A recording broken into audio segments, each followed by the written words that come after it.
नाम शिव मिश्रा है और आज हम लोग इस टॉपिक पर हम डिस्कस करते हैं। प्रेजेंट टाइम में जो देखने में आता है कि ज़्यादातर जो केसेस सब इस समय आ रहे हैं, जैसे डाउरी डेथ रिलेटेड मामले आ रहे हैं।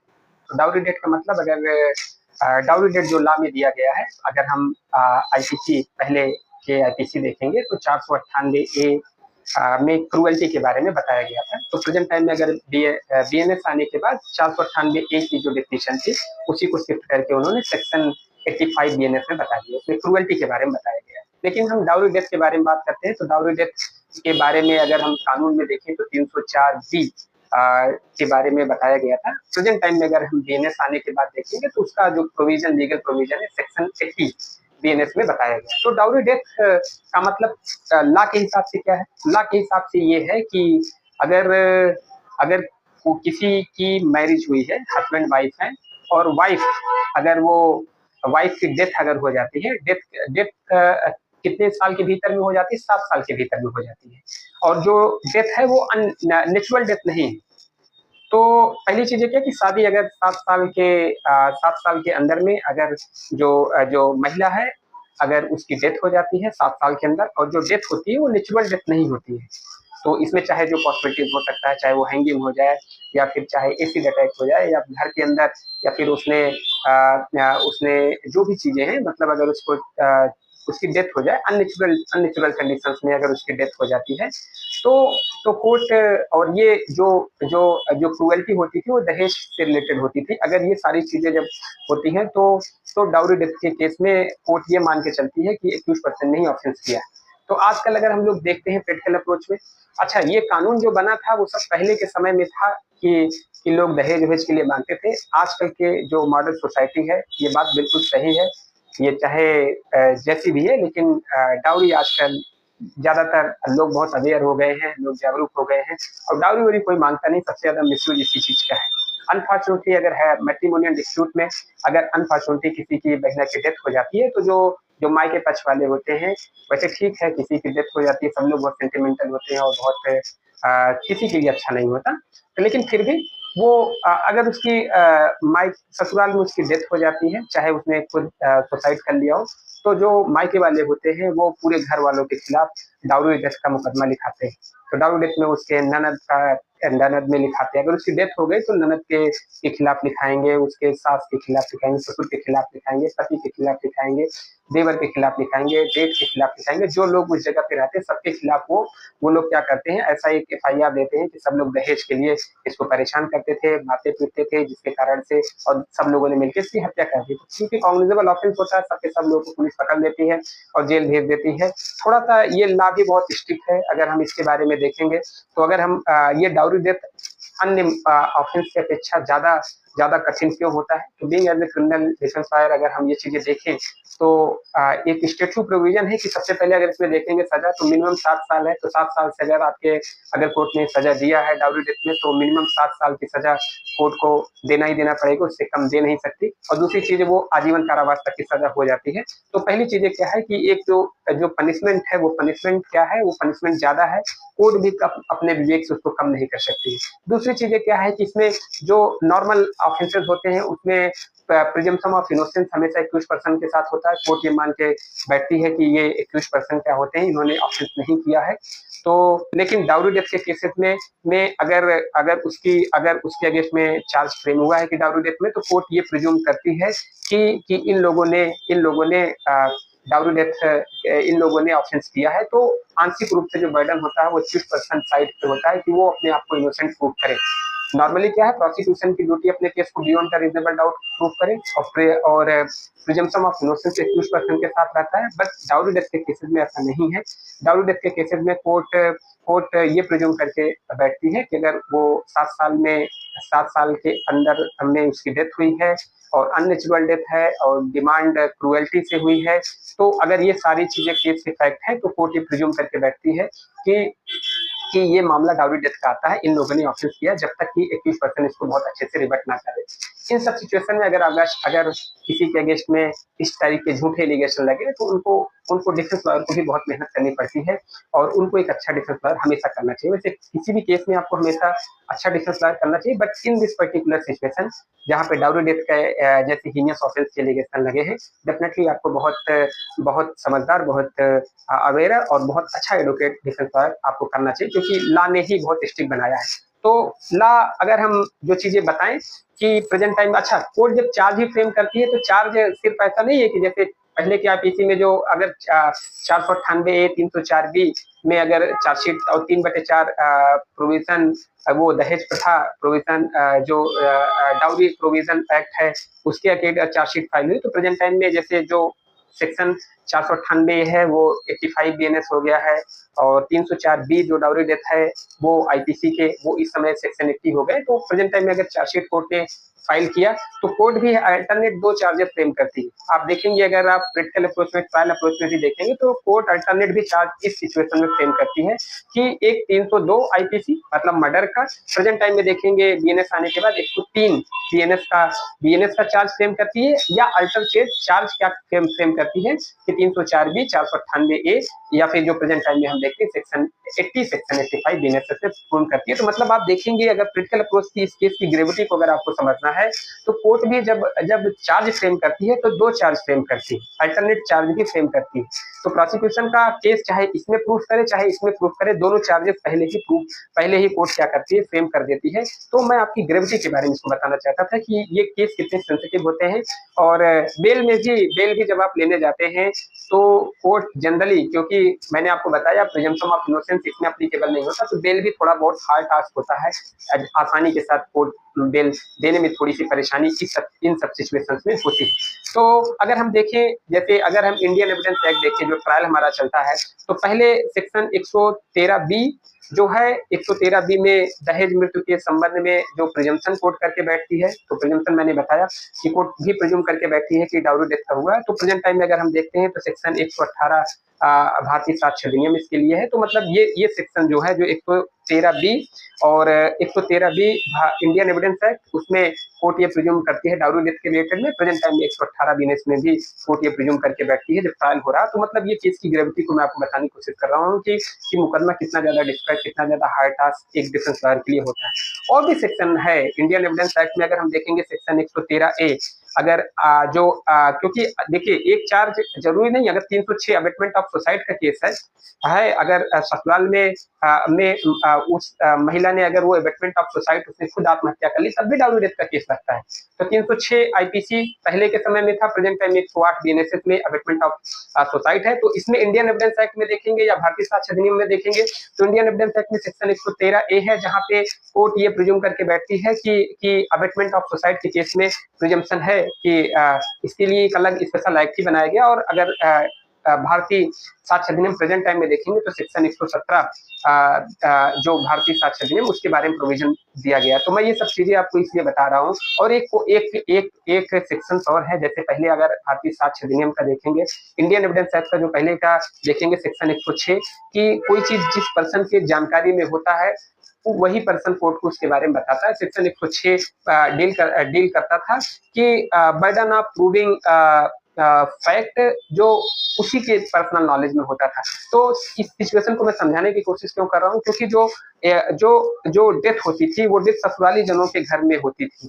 तो अब घर ससुराली जनों के घर के अंदर हुई है तो कोई इंडिपेंडेंट विटनेस तो हो नहीं सकता। तब इन सिचुएशन में जो 21 पर्सन की जिम्मेदारी है कि वो कोर्ट को ही बहुत बताएं कि किस मोड मैनर किस डेट टाइम प्लेस पे और किस रीजन से किस मोटिव से ये घटना हुई है। यदि हुई है तो कोर्ट को बताए, नहीं हुई है तो क्यों बताए, उनको एक्सप्लेनेशन इसको ही बताना पड़ेगा। क्योंकि जो 106 जो इंडियन एविडेंस एक्ट है, प्रेजेंट टाइम में 109 जो भारतीय साक्ष्य अधिनियम है, इसमें जो चीज जिसकी भी जानकारी में होता है उसकी जिम्मेदारी होती है कि कोर्ट को बताए। तो ये सब सेक्शंस मिला के डाउरी डेथ के केस को क्या बनाते हैं, सबसे ज्यादा कठिन बनाते हैं, सबसे ज्यादा स्ट्रिक्ट बनाते हैं, सबसे ज्यादा कठोर बनाते हैं। इस सिचुएशन में अगर किसी के अगेंस्ट में ये ऑफेंस के एलिगेशन लगे हैं तो डेफिनेटली उनको बहुत प्रिपेयर, बहुत अलर्ट होना चाहिए और अपने ट्रायल के लिए बहुत अच्छे से प्रिपरेशन करनी चाहिए। एक चीज और अब मैं आपको बताऊं कि जब ये केस रजिस्टर्ड होता है, जैसे अगर किसी की शादी के 7 साल पहले अननेचुरल डेथ हो जाती है तो डाउरी डेथ के केस में एक जो मजिस्ट्रेट लेवल की इसकी जांच भी होती है, इंक्वेस्ट रिपोर्ट जो प्रिपेयर करता है मजिस्ट्रेट करता है। जैसे देखेंगे कि उसका पोस्टमार्टम उस्मार्टम होता है, तो वो जुडिशियल एक तरीके से इंक्वायरी होती है। वो इंक्वेस्ट रिपोर्ट प्रिपेयर कौन करता है, एसडीएम करता है या तहसीलदार करते हैं, मतलब कंपिटेंट अथॉरिटी करती है। जबकि और केसेस में जरूरी नहीं है लाने लाने उसके लिए ऑप्शनल है, लेकिन इस सिचुएशन में डाउरी डेथ के केस में ये ऑप्शनल नहीं है, ये एक स्टैट्यूट प्रोविजन है, इसको लॉ मेकर्स ने दिया है। तो ये अच्छा, और जांच भी कौन करता है, जांच भी मर्डर का अगर सिंपल मर्डर है तो उसकी जांच तो या फिर सब इंस्पेक्टर कर लेगा या स्टेशन ऑफिसर कर लेगा। लेकिन बट इसके केस में डाउरी डेथ के अगर केसेस है, तो जैसे SC ST का केस हो गया, तो डाउरी डेथ का केस और SC ST का केस ये सब कौन जांच करता है, वो सर्कल लेवल का अफसर जांच करता है, मतलब एक सीनियर पुलिस का अधिकारी इसको जांच करता है। ऐसा में कानून बनाया गया है। इस तरीके से हम देखते हैं कि जो डाउरी का जो डाउरी डेथ के जो केसेस होते हैं वो कितने ज्यादा डिफिकल्ट होते हैं। इन्वेस्टिगेशन स्टेज में आप देखेंगे तो सर्किल लेवल का ऑफिसर उसकी जांच करता है, इंक्वेस्ट रिपोर्ट प्रिपेयर कौन करता है, वो एक मजिस्ट्रेट प्रिपेयर करता है, चार्जशीट फाइल होती है, कोर्ट दो चार्ज फ्रेम करके बैठती है, और ट्रायल के समय भी जो presumption of innocence accuse person के साथ नहीं है, और क्योंकि घटना घर में हुई रहती है तो बर्डन ऑफ प्रूफ भी ये चीजें रहता है कि जो जिसकी जानकारी में, तो ये सब चीजें मिला के डाउरी डेथ के केस को सबसे ज्यादा कठिन कठोर बनाती है, और लाने भी 7 साल से कम की सजा जज भी नहीं दे सकता। तो ये सब चीजें डाउरी डेथ के केस को सबसे ज्यादा कठिन, सबसे ज्यादा खतरनाक और सबसे ज्यादा डेंजर बनाती है। लेकिन मैं आपको एक बात सच सच बता रहा हूँ, प्रेजेंट टाइम की सिचुएशन में आप देखेंगे तो ज्यादातर लोग एक ज्वाइंट फैमिली में नहीं रहते हैं, लेकिन अगर मायके वालों ने सबके खिलाफ लगा दिया है, तो क्योंकि ये केस मीडिया में या फिर एक सेंटिमेंटल के लिए सबके खिलाफ पुलिस चार्जशीट फाइल करती है और सबका ट्रायल चलता है, और अगर कोई अच्छा डिफेंस लॉयर नहीं करता तो चाहे वो इनोसेंट भी होता है फिर भी उसको पनिशमेंट होती है। तो ये सबसे ज्यादा मिसयूज भी इस चीज का है। अगर कोई महिला है घर में ही फांसी लगा के मर गई है अपने अपने पर्सनल व्यक्तिगत रीजन से, तो उसमें आप ही मैं एक छोटा सा एग्जांपल आपको दूं कि अगर किसी की कोई जल्दी शादी हुई है, 7 साल के अंदर में अगर उस महिला ने अपने पर्सनल रीजन के कारण उसने सुसाइड कर लिया, उसमें किसी ससुराली जनों का, देखिए आजकल के समय में किसी का कोई प्रेशर नहीं, हस्बैंड का भी कोई प्रेशर नहीं है, सास ससुर, प्रेजेंट टाइम की सोसाइटी की मैं बात बता रहा हूँ, कोई पर्सन किसी की बात नहीं मानता, ये बातें बिल्कुल सही है। तो अगर उसने सुसाइड कर लिया, सुसाइड घर में कर लिया, तो मायके वालों ने क्या किया, पूरे घर वालों के खिलाफ उन्होंने लगाया, ये क्या लगाया कि इनसे हमको दहेज मांगते थे, दहेज मांगने के लिए परेशान करते थे, इससे हमारी बेटी ने आत्महत्या कर ली। तो इस सिचुएशन में सही से अगर हम बताएं, तो इस सिचुएशन में क्या है, इस सिचुएशन में यही है कि डेफिनेटली क्योंकि उनकी जो मृत्यु हुई है वो मृत्यु घर में हुई है, तो इस सब सिचुएशन में FIR हो जाती है, तो सारे लोग को पुलिस गिरफ्तार करके चार्जशीट लगा के जेल भेज देती है, और बेल भी उनकी, जबकि वो सब लोग इनोसेंट है। मैं आपको प्रैक्टिकल अप्रोच में बता रहा हूँ, फिर भी वो लोग ट्रायल फेस करेंगे। अच्छा, अगर उन्होंने एक अच्छा वकील नहीं किया और क्योंकि वो प्रिजम्पशन ऑफ इनोसेंस इनके साथ नहीं है, कुछ चीजें इनको ही बतानी पड़ेगी, अगर प्रॉपर एक्सप्लेन नहीं कर पाएंगे तो सबको सजा भी हो जाएगी। तो एक इनोसेंट होने पे भी मैं आपको बता रहा हूँ, क्योंकि लॉ इतना कठिन है, लॉ इतना ज्यादा कठोर है, तो इन सब सिचुएशन में सबसे ज्यादा इसका मिसयूज भी हो रहा है। तो प्रेजेंट टाइम में अगर जो भी चीजें हैं, अच्छा इसी के कारण से लोग एक साथ क्योंकि बेल भी यहाँ से जनरली बहुत कम ऐसे जजेस होते हैं। अभी रिसेंटली में अगर मैं बात करूँ तो इलाहाबाद हाईकोर्ट के बहुत अच्छे, इलाहाबाद हाईकोर्ट के लखनऊ बेंच के बहुत अच्छे जज हैं, honourable justice Pankaj Bhatia sir. तो वो बेल के मामले में बहुत लिबरल है और बहुत बहुत फास्ट है और बहुत अच्छे हैं। उनसे वो बहुत अच्छे जस्टिस हैं, उनको सब लोग बहुत लाइक करते हैं, उनको प्रोसिक्यूशन साइड भी बहुत लाइक करता है और उनको डिफेंस साइड भी बहुत अच्छे से लाइक करता है। उन्होंने एक डाउरी डेथ के केस में एक बेल दिया, तो सुप्रीम कोर्ट ने उसके बारे में मैं बताया कि जस्टिस पंकज भाटिया ने बहुत अच्छे से इसका इंटरप्रिटेशन नहीं किया, जबकि सही क्या है कि जो अगर हम ऑनरेबल अपेक्स कोर्ट के पहले के जजमेंट देखें, तो प्रेजेंट टाइम में bail is rule, jail is exception. जब तक ट्रायल बहुत लंबे समय तक रहेगा, क्योंकि जो बेल का ये है कि ट्रायल को सिक्योर, जब तक ट्रायल कंप्लीट नहीं हो जाता तब तक वो पर्सन इनोसेंट है। तो अगर कोई पर्सन इनोसेंट है उसको जेल में रखना भी एक तरीके का ऑफेंस, ये सब बेसिक प्रिंसिपल्स है। इन सारी चीजों को उन्होंने, अच्छा किसी की कोई क्रिमिनल हिस्ट्री नहीं है, अब वो अनफॉर्चुनेटली उसकी डेथ हो गई, वो इन सारी सिचुएशन को समझ पा रहे जो मॉडर्न टाइम में हो रही है कि इसका कौन आदमी किसी के लिए दहेज मांगेगा, पूरा घर वाले क्यों मांगेंगे किसी के लिए। अनफॉर्चुनेटली अगर उसकी डेथ हो गई तो इसके लिए हम लोग खुद विक्टिम, हम लोग खुद परेशान है। अगर कोर्ट से रिलीफ उसको नहीं मिलेगा। ऑनरेबल ठीक है, district and session court gravity of the offence के कारण बेल नहीं दे रहा है, तो वो अगर हाई कोर्ट गए, हाई कोर्ट भी ग्रेविटी ऑफ द ऑफेंस के कारण सिर्फ और सिर्फ ग्रेविटी ऑफ द ऑफेंस के कारण अगर बेल नहीं देगा, तो डेफिनेटली वो पर्सन एक सोसाइटी में ये गलत मैसेज जाता है। मैसेज इस तरीके से आता है कि लोग अब एक साथ रहना ही नहीं चाहते। अगर पति पत्नी विवाद है तो पति लोग कहते हैं कि आप दूर ही रहिए। ढेर सारे केसेस हमारे पास आते हैं जिसमें बताते हैं हम दोनों लोगों में विवाद है, तो हम लोग खुद उनको एडवाइस देते हैं कि ऐसा कीजिए कि आप अपने घर में, ठीक है, आप अपने घर में उसको मत रखिए, आप वो अपने ससुराल में रहे, जहां भी रहे, मायके में रहे, क्योंकि जब उसकी बन नहीं रही है तो अगर कुछ भी इंसिडेंट हो जाता है तो पूरी फैमिली उसमें इन्वॉल्व हो जाएगी और सबको जेल जाना पड़ेगा। ऐसा हम लोग खुद एडवाइस करते हैं और ये बिल्कुल सही भी एडवाइस है। तो इस सब सिचुएशन में एक तरीके से, क्योंकि इस सिचुएशन में उसको जज से भी, यहाँ से कोर्ट से भी उसको ज्यादा रिलीफ प्रेजेंट टाइम में नहीं मिल रहा है, देर में रिलीफ मिल रहा है, अल्टीमेटली बहुत लेट ट्रायल और निर्दोष साबित होने में बहुत समय लगता है।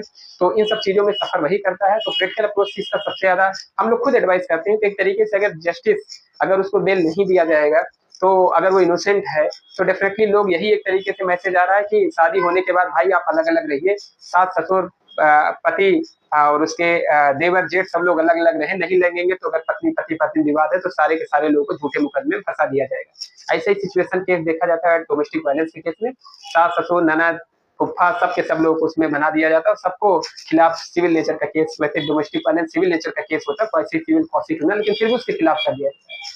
और अगर डाउरी डेथ का केस नहीं है तो हस्बैंड पत्नी अगर परेशान करना चाहते हैं अपने ससुराल को, सबके खिलाफ उसमें सेक्शन 85 में जो है वो डाउरी कि हमको सब लोग मिलकर दहेज के लिए प्रताड़ना करते हैं और सबको सबके खिलाफ प्रोसीडिंग करा देते हैं। तो सबसे ज्यादा मिसयूज इस चीज का है। कोर्ट को बहुत लिबरल होना चाहिए और बेसिकली जो जो बेल है, बेल अगर सिचुएशन के इफेक्ट ऐसा कह रहे हैं तो ग्रेविटी ऑफ द ऑफेंसेस पे नहीं जाना चाहिए। वैसे ऑनरेबल अपर कोर्ट ने ढेर सारे जजमेंट दिए हैं कि gravity of the offences may be one of the consideration but it can not be sole basis for deciding the bail application, rejecting the bail application. ढेर सारे केसेस आए, आईएनएक्स मीडिया का केसेस आए, 2G spectrum के cases आए, जिसमें honourable अपर court ने सीधा सीधा बताया कि gravity of the offences bail के समय एक पैरामीटर हो सकता है, लेकिन सोल बेल कैंसिल करने का रीजन नहीं हो सकता। तो इन सब सिचुएशन में अगर पंकज भाटिया सर ने जो बेल ग्रांट किया बहुत अच्छा ग्रांट कोर्ट ने ग्रांट किया, ठीक है, हर एक पर्सन का राइट है कि ऊपर जा सकता है। कोई भी पर्सन अगर जज के ऑर्डर से सेटिस्फाई नहीं है तो अपीलेट कोर्ट में जा सकता है। लेकिन इस तरीके से किसी को कमेंट करना, इस तरीके से किसी चीज को वो करना, वो भी एक ऐसे जस्टिस जो जिनको सब लोग बहुत लाइक करते हैं, उनको लाइक सिर्फ उनकी पर्सनालिटी के कारण नहीं करते, उनके जस्टिस ओरिएंटेशन के लिए करते हैं, उनके डेडिकेशन के लिए करते हैं। हम लोग तो ट्रायल कोर्ट में प्रैक्टिस करते हैं, फिर भी उनकी ऑर्डर्स हम लोग पढ़ते हैं। कोई ऐसा जज नहीं दिखेगा आपको जो जो सीओटी वहीं से फिक्स करके देता है। वो इस चीज को समझते हैं कि ट्रायल कोर्ट में जमानत होने के बाद सीओटी में उसका सबसे ज्यादा पैसा खर्च हुआ, तो सबसे ज्यादा पैसा, सबसे ज्यादा टाइम लग जाता है।